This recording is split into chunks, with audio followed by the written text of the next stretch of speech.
It's the Locked On Podcast Network, your team every day.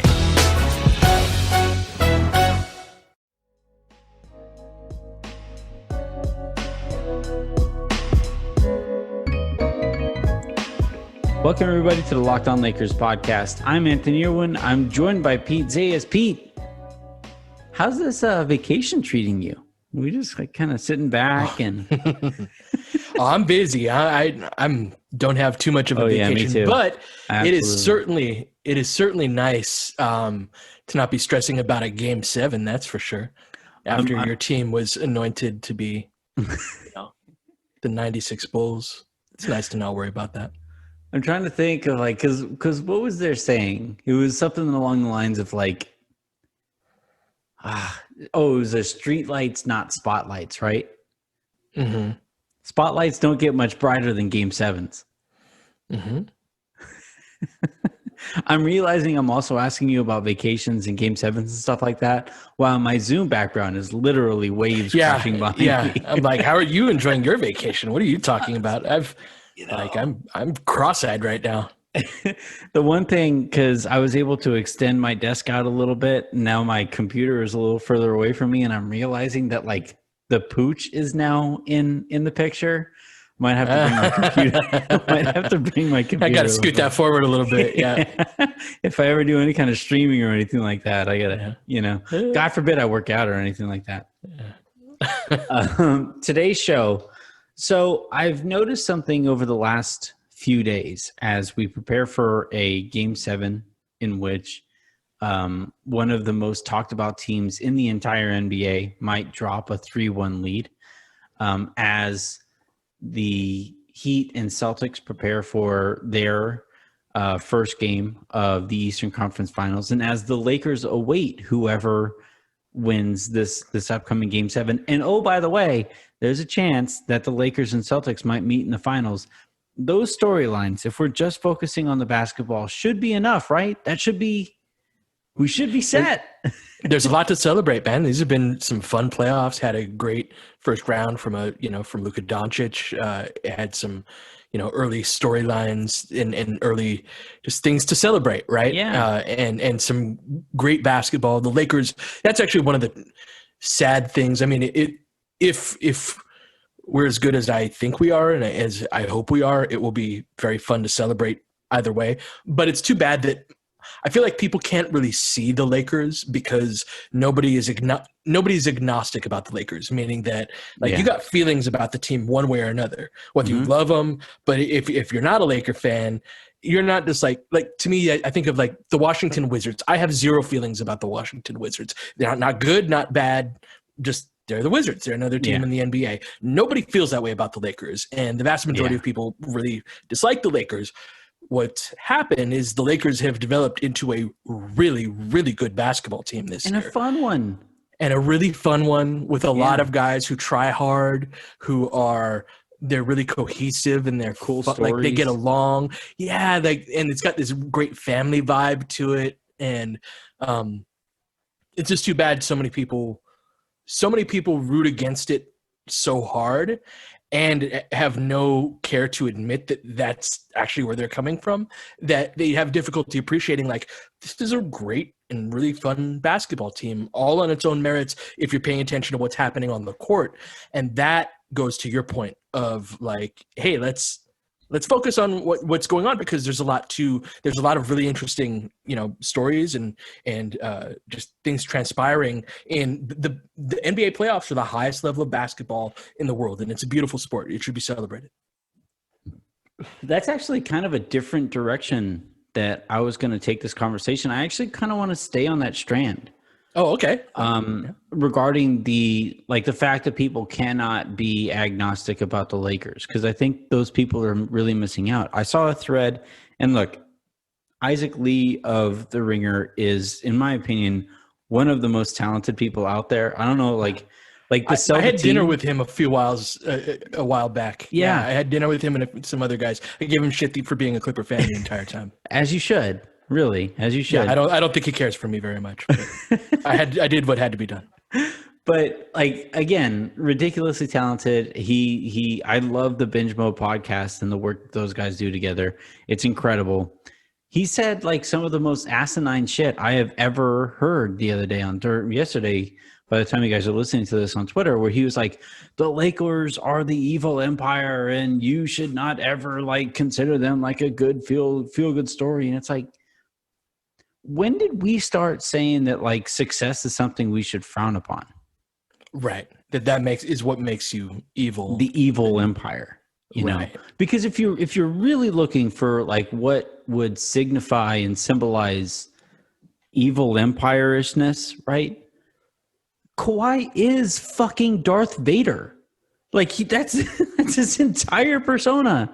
This guy who like says very minimal stuff, shows up. His even his moves are minimalistic. Like you could just see him in the Vader outfit. Like you could see. And then, you know, Ballmer is the type of billionaire owner that we tend to have a problem with in today's society.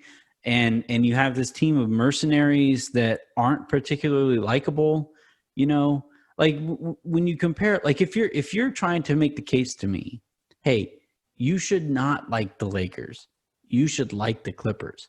I think you're looking at the sport from a completely skewed standpoint. And I think you're really missing out on some stuff, because I would much rather root for a team that has built chemistry over the course of the year. And you can really see these guys pulling for each other, whether the chips are down or whether they're on a 20-something run. You know, I really think there's something that sports fans in general, if it wasn't the Lakers, would really identify with this stuff.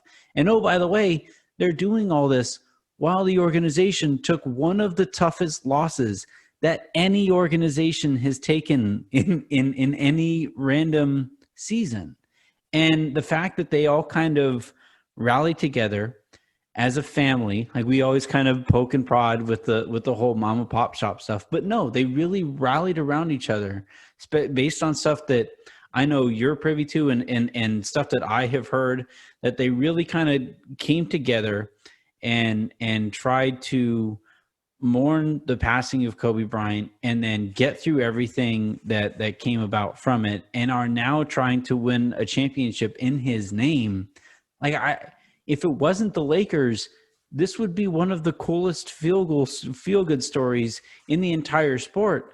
And I don't say this to like ask to be persecuted. I don't mean that at all. I just think if you're not looking at it from that standpoint, you're really kind of missing out. Yeah, I mean, there's, again, like you said, there's all the off the court storylines. There's a lot of guys on the roster who have been doubted or have been, kind of on. There are a lot of people on this team that have a great deal of reason to prove people wrong. Yeah, and things that to prove people wrong about. JaVale is shacked in. Dwight was almost out of the league. Mm-hmm. Markieff is the lesser Morris brother. You can go on and on throughout the roster. Yeah. And that they've been able to come together as the team has, and even just simply on the court, like if you like defense, like watching this team play defense, mm-hmm. if these guys were wearing jerseys that were blank jerseys, one team had a white jersey, the other team had a black jersey, no name on it. You just happened upon them in a gym, mm-hmm. and you didn't know who any of them were, but you understood the sport. You were like, oh, that team's awesome. Like how they play defense. Yeah. They fly around. They play really hard. They've got a couple of guys who do things that are like, how did he do that type, Yeah. And, but we're talking about Caruso there, right? Not AD or no. All of the above. Yeah, man. Yeah. And, I just feel if they were wearing any other jersey, they would be very much celebrated more so than they are.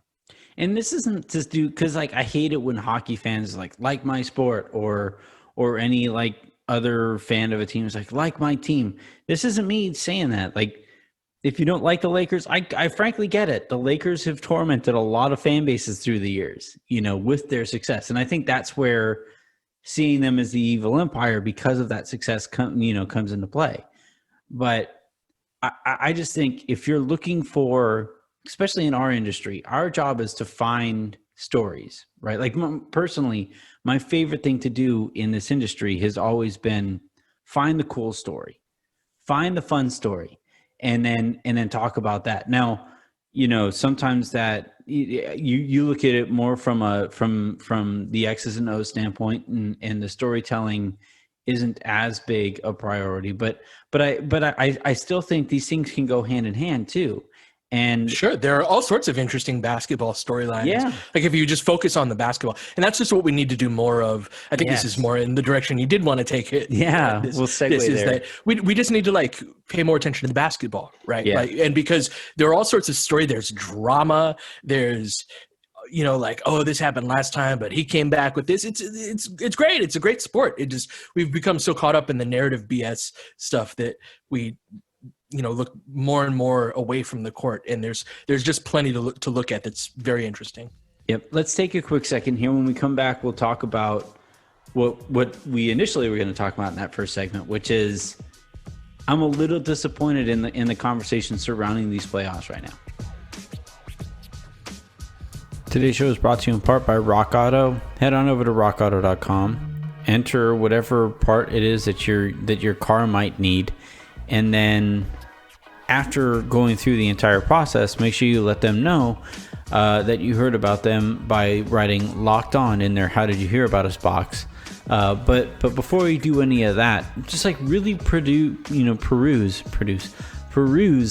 their website. It's insane the number of parts they have access to. I told you guys the other day what parts I was Googling, or not Googling, but searching on their website just to see what they have access to and all of that. And I was shocked at everything that they have.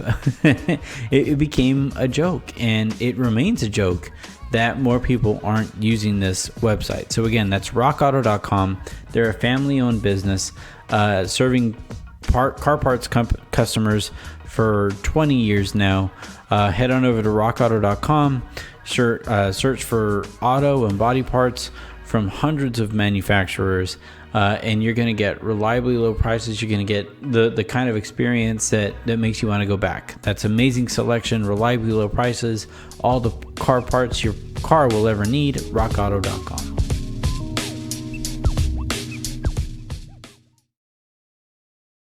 Today's program is brought to you by Athletic Greens, the all-in-one daily drink to support better health and peak performance. Even with a balanced diet, it's difficult to cover all of your nutritional bases. That's where Athletic Greens will help. Their daily drink is like a nutritional insurance for your body that's delivered straight to your door. Developed from a complex blend of 75 vitamins, minerals, and whole food sourced ingredients, Athletic Greens is a greens powder engineered to help fill the nutritional gaps in your diet. Their daily drink improves your everyday performance by addressing the 4 pillars of health: energy, recovery, gut health, and immune support. I love it because I try to eat healthy, but I can't keep track of how many vitamins are in my daily diet. My dad is super health conscious. He measures and tracks everything he eats, and he takes 5 or 6 different vitamins a day. He tried to get me to do the same, but I can get everything I need from one scoop of Athletic Greens. Plus, I'm not a coffee drinker, but I felt clear-headed in the morning after drinking a super easy 12-ounce glass of water with Athletic Greens mixed in. And when you try Athletic Greens through the Locked On Network, they'll also give you a year's supply of vitamin D3 K2 for free. So whether you're looking to boost your energy levels, support your immune system, or address gut health, now's the perfect time to try Athletic Greens for yourself. Simply visit athleticgreens.com/NBA to claim my special offer today and receive the free D3 K2 Wellness Bundle with your first purchase. That's up to 1 year supply of vitamin D as added value when you try their delicious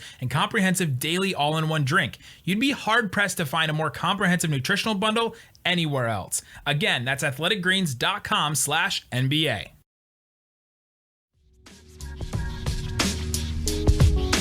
I was thinking about this because, football is now back. And, one of the knocks on basketball right now is that, you wind up just rooting for laundry, right? And that, because of the amount of player movement and specifically superstar movement, you're kind of taken away from the purpose of being a fan of a team, right? And I disagree with the premise in and of itself, but I'm watching football, which is still the biggest sport in the country in terms of sheer popularity. And, Tom Brady's on the Pats or is on the Tampa Bay Buccaneers.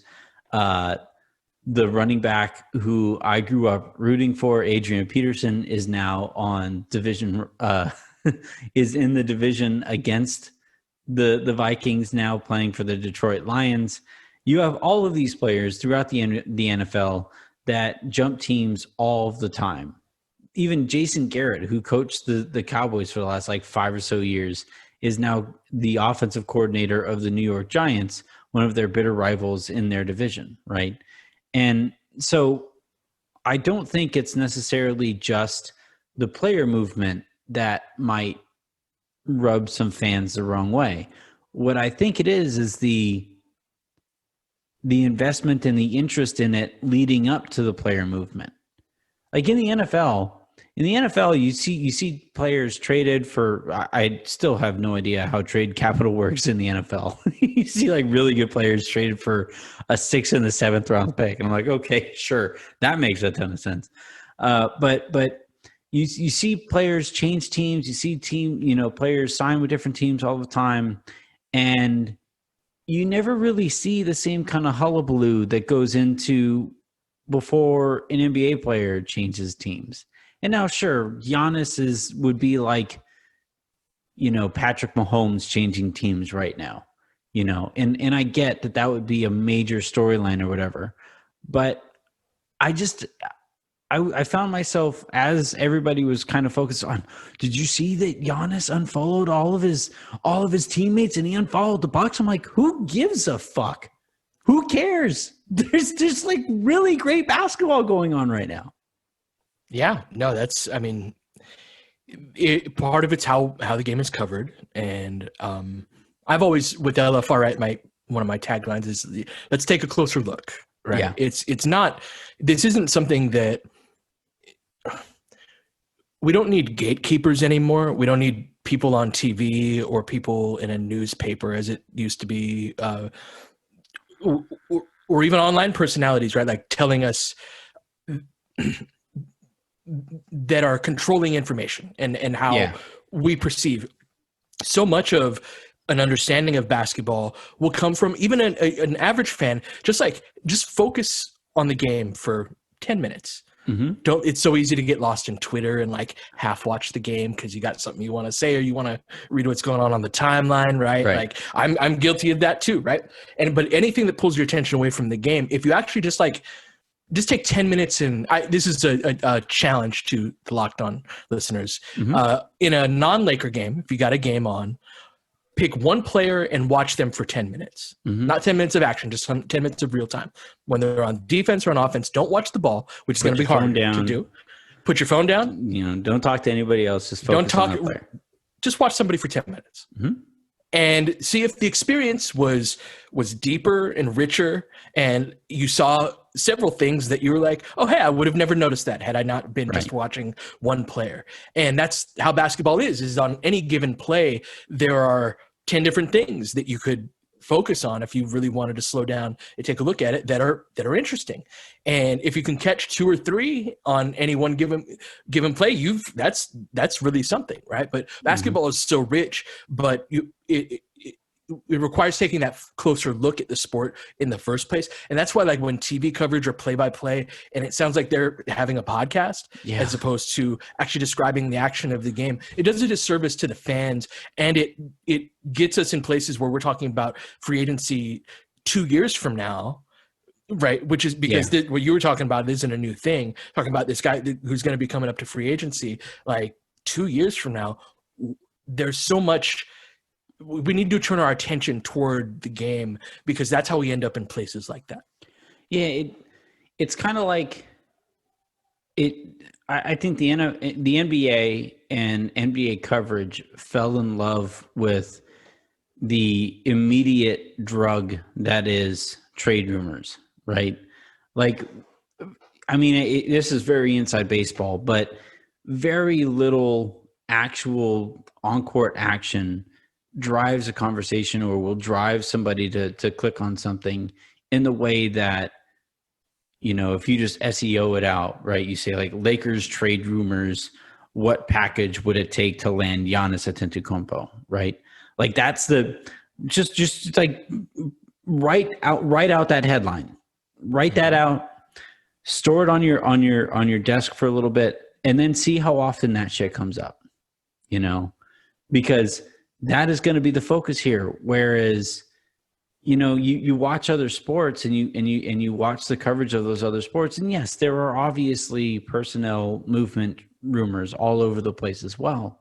But I don't think it's quite as ridiculous as it's gotten in the NBA. And I think like you said, I think you said it perfectly. It's done a legitimate disservice to the fans, but I would also say that it's done a disservice to the sport itself. Sure. Like it's just there are a whole bunch of people who are watching. Like I think quite frankly, this is a big factor in why there is such a idealistic and almost theological chasm between people who consider themselves basketball fans and then analytics fans. And it's like, and I think what it is because of the amount of focus that is spent on where's Giannis going to go and where's, so-and-so superstar for another team, whether it's CJ McCollum, Ben Simmons, Joel Embiid, right? Where are these guys going to go? Well, we along the way have lost an understanding on how to just like talk about the sport with each other. Sure. And I think it's really disappointing because this, in my opinion, I've said this a few times over the years, especially over the last few weeks, this is the most talented I've ever seen the NBA. And this is also the dumbest I've ever seen the conversation be about the NBA. And I think it's a real bummer because this should be a super exciting time. And you see people saying, well, the reason people aren't watching the NBA is because of the politics behind it. No, that's not it. Well, the ratings are down. Look at how far the ratings are down. Well, yeah, the literal world is on fire in California. I'm sure that plays a role. We had a game 6 at 10 o'clock in the morning too. I'm sure there are other factors other than, whether or not somebody believes in inequality, societally speaking. I just think, like, given how exciting this time is, and the reason I laid this conversation out the way that I did is it's just to highlight how cool this is. Like right now we're going to take a break and we're going to come back and we're going to talk about Nuggets and Clippers and who the Lakers best match up against, right? And I just think that is going to be the most entertaining or the most fun that people are going to have listening to this conversation to this point, because at the end of the day, the basketball itself is very exciting. We don't have to go for the cheap click. We really don't. That we're going to have all of this upcoming offseason to talk about Giannis. Kawhi didn't make his decision until 2 or 3 weeks into free agency. We had all of that time to focus on that there. And like when it comes to some trade or whatever, like anything like that, watch the NFL trades and watch even NBA trades. How many NBA trades that we actually see get pulled off that you have heard and speculated about from day one? That never happens. So what are we doing? I don't know, man. Let's talk about the basketball. That sounds good to me. Let's take a quick second. When we come back, we are going to talk about the upcoming Game 7 between the Denver Nuggets and the Clippers and who the Lakers would maybe prefer to see win that game.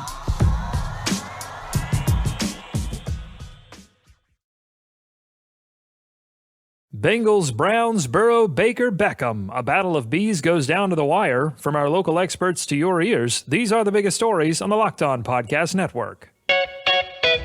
First to the NBA, where the Miami Heat are now up 2-0 in their series against the Boston Celtics after a 106-101 win Thursday night. David Ramil is breaking down how the Heat came back from 17 points down on Locked On Heat today. Thursday night, football fans were treated to a shootout between two young quarterbacks with star potential. Joe Burrow threw 3 touchdowns for the Bengals, but Baker Mayfield won the day 35-30 with the help of Odell Beckham. Get deep analysis of the weekend's action with the new Peacock and Williamson NFL show. Subscribe today wherever you get podcasts. And finally, The Stanley Cup is set in the National Hockey League. The Tampa Bay Lightning meet the Dallas Stars. Game 1 is Saturday. It's not too late to get a preview from Locked On NHL, Locked On Stars, and Locked On Lightning.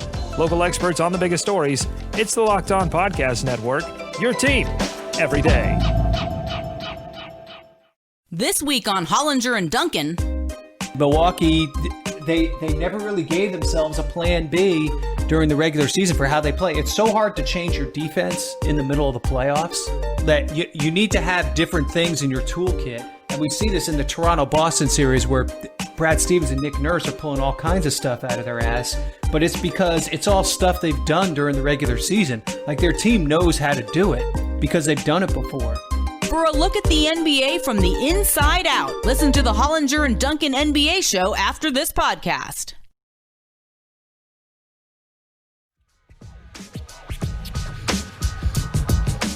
I have never in my life had a feel for a series that is so far away from anything coming close to confidence as I do with this Denver Nuggets and Clippers series. I have no idea how this thing is. I have no idea what's going to happen tomorrow or tonight. I have no idea what we're going to see. The Clippers are the better team from a talent standpoint, right? Yeah, they're the better group of talent. Not better group of that's a fair point. Yeah, there's a lot of miscommunications on defense, and they've got some issues on defense, right? They've got some guards who are smaller, and just historically, smaller guards tend to have more difficulty the deeper they get into the playoffs. This is not something that's Clippers specific. That's just generally in the league. That's as the closeouts get better, as the defense gets more attentive and the pressure gets higher. I'm talking like ball pressure right now. Yeah. The feeling as of you're allowed nervousness. To play more physically and as you lock in on one opponent and their tendencies, the bigger athletes tend to become more and more prominent. And that's part of the brilliance, in my opinion, of how this Lakers team is put together. Is that I've been hammering home that whole we're bigger, faster, stronger thing all season, and that's really what we're built around. And you saw, bro, we extinguished the Blazers and the Rockets. Yeah, both teams who had coming into that series momentum, and people going hey, these guys are going to be tough for the Lakers. This is the greatest 8 seed of all time. This is a completely evolutionary and revolutionary team. What happened? Yeah, right. And so with the Clippers, they're smaller. And when you're small and you're having a lot of miscommunications on defense, there's a great thread today. I would shout the guy out. I'm sorry, I don't remember his name, but was pointing out a lot of the miscommunications that they were having. And it's Prada? it's game 6 of the – I'm sorry? Prada? I think that was Mike Prada. This wasn't Prada. I would have remembered him. It wasn't somebody with a check mark. Just a lot of situations where two guys stay on one guy for a beat too long, and they're a team that hasn't played a lot together. And just communication mistakes. And this is the time of season where you can say all season, hey, we're going to get there. It's not the playoffs yet, but now it is the playoffs, and you're making those mistakes in game 6 of, the second round. That doesn't portend to the level of basketball you need to be. Even if they win game 7, they're going to have to significantly improve their play to beat the Lakers, which is not out of the question, right? But it's one of those clock is ticking type situations. Yeah. Meanwhile, Denver is, they've been running on fumes. I am so impressed by them. Yeah. It would be so easy, having been stuck in the bubble for 2 months and down 3-1 to the Clippers, to be we're not going to win 3 in a row against them. Let's go home. Let me get some of the comforts of home that I haven't had in a while. And they have fought and fought and fought, and they're playing very hard. They've made some defensive adjustments. I know Denver's got a lot of momentum. It's also something where if Kawhi decides to drop 35 or 40 on 12 of 19 from the field, it might not matter. Yeah, one of the things that I tend to look for in sports is the hard-ass coach that the team actually really plays hard for. And especially one that's been around as long as Michael Malone has been there with Denver, where year in, year out, look, you and I are both friends with Adam. I record a show with him every week Fridays on Locked On NBA. We can find that everywhere you find podcasts. But he and I talk all the time, and like year in, year out, I keep saying, is this going to be the year that they've heard enough from Malone? And then when they go through a tough time, is that actually what's going on? And he'll say, yeah, sometimes. And then like right now they're playing their ass off. Maybe not for him, but he's their coach and they are still conveying his message. You saw those quotes from Michael Porter Jr. Dude, that was down 3-1. And he's out there calling out teammates and calling out his coach. And I remember telling Adam on the show that night, on the national show that night, hey, they need to win a game so that they can spend some more time around each other and be able to figure that shit out going into the offseason, you know? And not only did they win the next game to be able to take care of that, but they won the game after that. And now they put themselves in this spot where they can potentially win a game 7 and face off against the Lakers. And every logical fiber of my being tells me the team that you want to be, that you're a little more nervous to face, is the Clippers. They have they have more individual talent. They match up a little bit better against the Lakers. The Lakers have made quick work against the Nuggets all year long. But there's this intangible momentum thing, and I would be remiss to ignore it. I think what Denver has going right now seems pretty special. And at some point, it has to be about, again, the theme of the pod is looking at what's happening on the court, like not what we thought a team was going to be, or not what we thought a series was going to be, or what we think, but what are they doing? What are they doing right now in this game, in this moment? Those should be the pieces that comprise the overall opinion that you come up with. Not this is this team and they should be this good, so this is what I'm going to think about them forever and ever. Yeah, no matter what. It's been interesting to see the narrative on the Clippers where, like, you know, they got taken to 6 by Dallas, right? Yeah. As well, and they didn't have Porzingis for most of that series. And this is they're not playing well. Do they have a lot of talent? Yeah, but at some point it has to be about current. Like, what are you doing now? Yeah. And how well are you playing? And they're struggling right now. They're struggling. They're going to have to, even if they win Game 7, they're going to have to up their play to win a series against the Lakers. And they're capable, but there's got to be some sense of urgency on their end to get to that point. There's a significant leap that the Clippers would have to make against the Lakers, given the type of talent they've gone through to get to the Lakers to this point. You know, like Adam was saying the other day on the show, he was like, you know, you look at the teams that the Lakers have played so far, and they aren't, you know, maybe as great as we thought they were. And my retort was basically, well, what if the Lakers just made them look that way? Mm-hmm. You know, like that, and it's not even a homer take. It's just like, that's me asking a question. Whereas like the Clippers, on the other hand, if you would have told me going into this postseason, they were going to go up against Dallas, who, by the way, wouldn't have Kristaps Porzingis for the majority of that series. And then they were going to go against Denver, who still doesn't have Will Barton and only barely got back Gary Harris, is trying to rely on a rookie in Michael Porter Jr.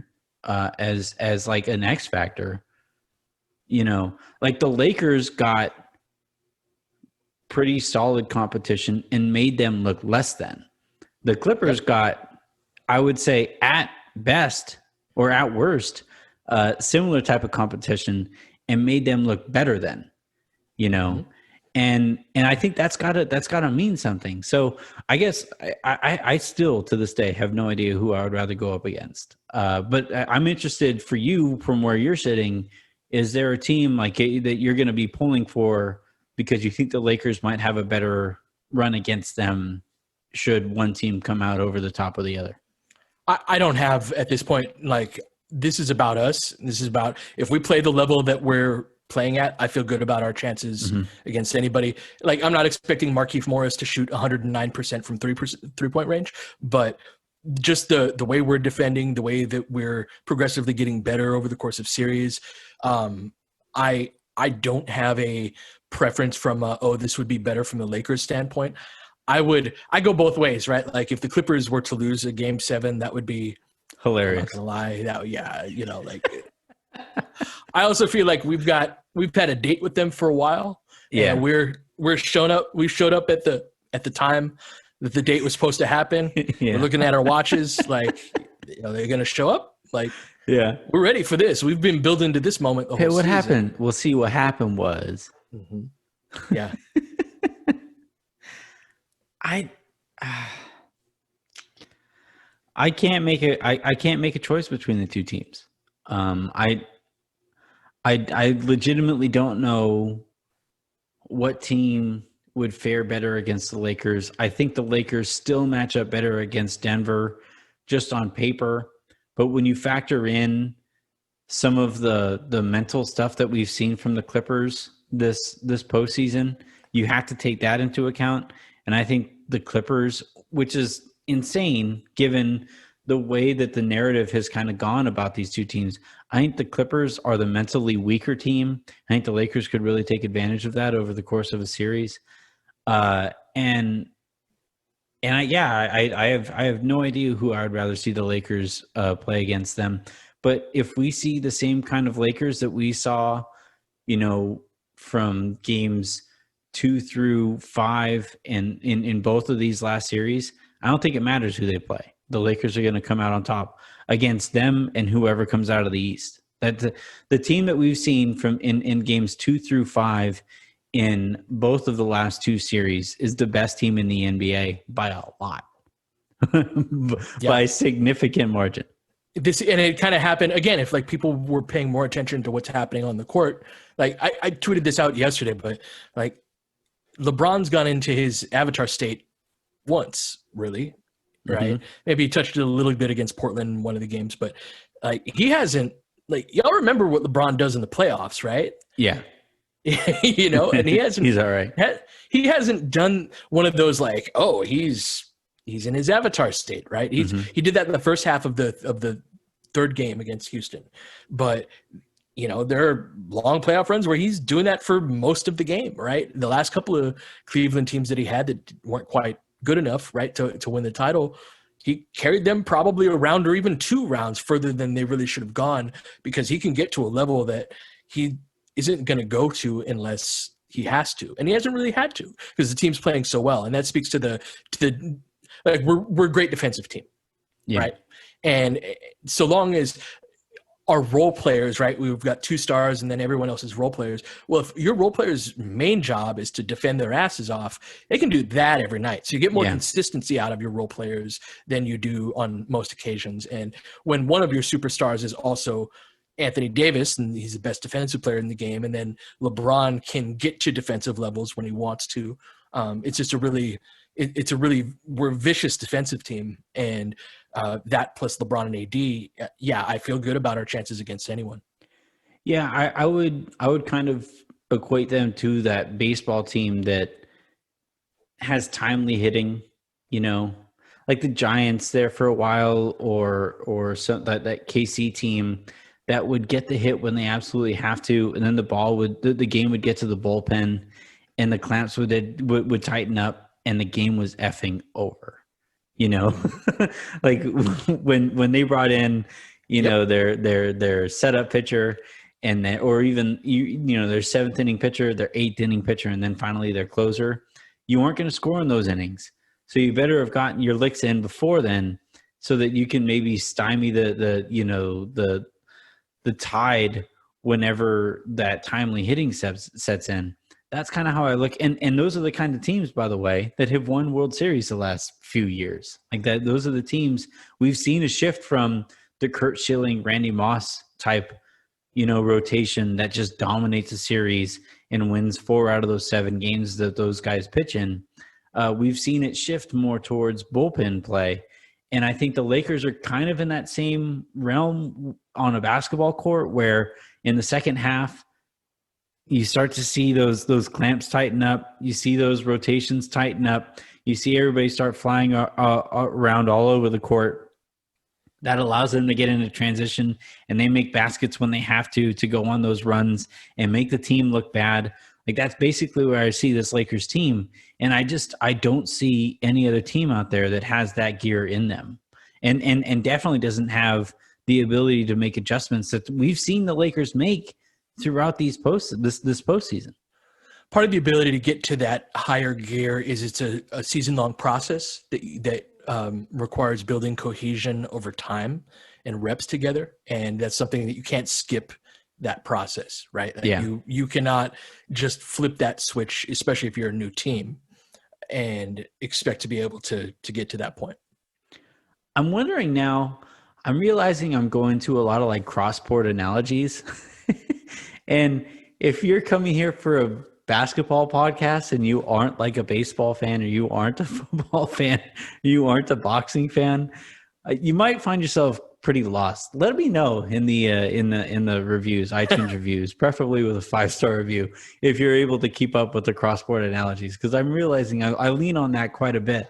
But if you guys didn't play or pay attention to any of those other sports, you're just sitting here like, is he talking about Quidditch? Is this a Harry Potter thing?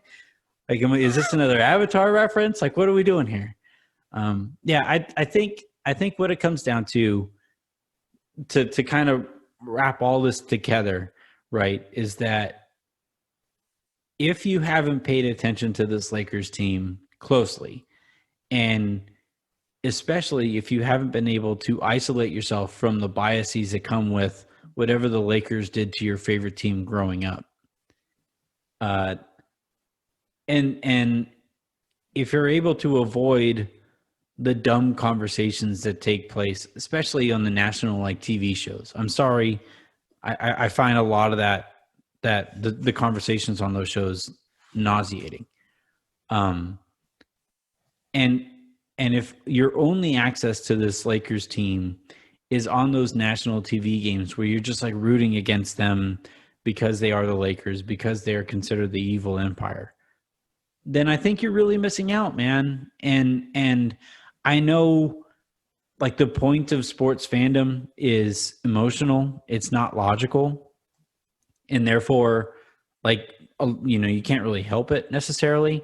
But if what you're looking for is just like a team that works their ass off, has a bunch of guys who are thoroughly outperforming what we considered they were capable of heading into this year, and oh, by the way, overcoming a bunch of adversity to get to this point in the first place, like, that's what we watch sports for.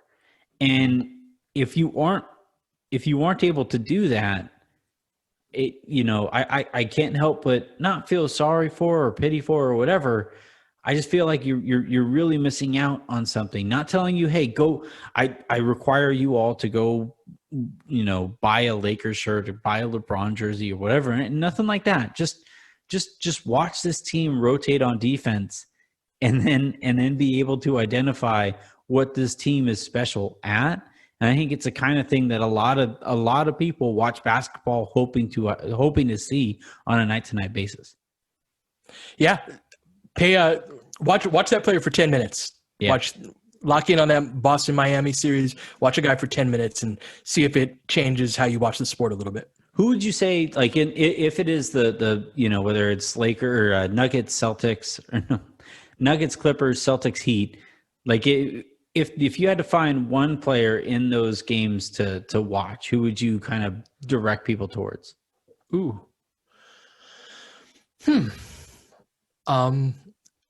Marcus Smart. Yeah, that's God. You're making me compliment on Celtic player. Watch Bam Adebayo. Like, Bam Adebayo's up there. He was one of my choices too. Tatum. I just want you guys to know that I said the Heat player, and Pete said Duncan Robinson is a fun guy to watch, right? Yeah. If you want to watch somebody else. That's the thing, is like you probably know what their specialties are, right? Or in terms of what their reputation is. So like a guy like Duncan Robinson, is he the best player on any of those teams? No, but he's an elite off-screen shooter. So watch how he sets up his man. Watch how he gets his man off of him to create space so he can get the shot off, right? There's all these little intricacies to the game that are never focused on, so nobody knows about them, and they're really interesting. It's almost like watching two martial artists go after it, even if it's Duncan Robinson versus, I don't know, who'd be defending him off of the ball, say Tatum, right? And chasing him off of those screens. That's that's a little battle all in and of itself. And that's going to have storylines where Duncan Robinson starts out doing this and then Tatum adjusts. So then Robinson starts doing this instead. And it's just, it's a never ending well of adjustments and of guys applying technique and exploiting each other's weaknesses. And it's super cool. Yeah, and then in Nuggets Clippers, pay attention to Nikola Jokic and see if he ever breathes through his nose. Like I've yet to see that in the entirety of my lifetime. I also think like Goran Dragic is a good one to pick here too, because like he's had an incredible career. He's been a very good player for a really long time, and you could really make the case this is the best he's ever played. Yeah. So good point guard play is always fun to watch as well. All right, that's going to do it for this episode of the Locked On Lakers podcast. Thank you guys very much for tuning in. Pete and I will be back to talk tomorrow night or tonight by the time you guys are listening to this to discuss who the Lakers might be getting ready to play in their game 1 a couple days from then. But for now, have a great rest of your day. Make somebody else stay safe out there. And we'll talk to you tomorrow.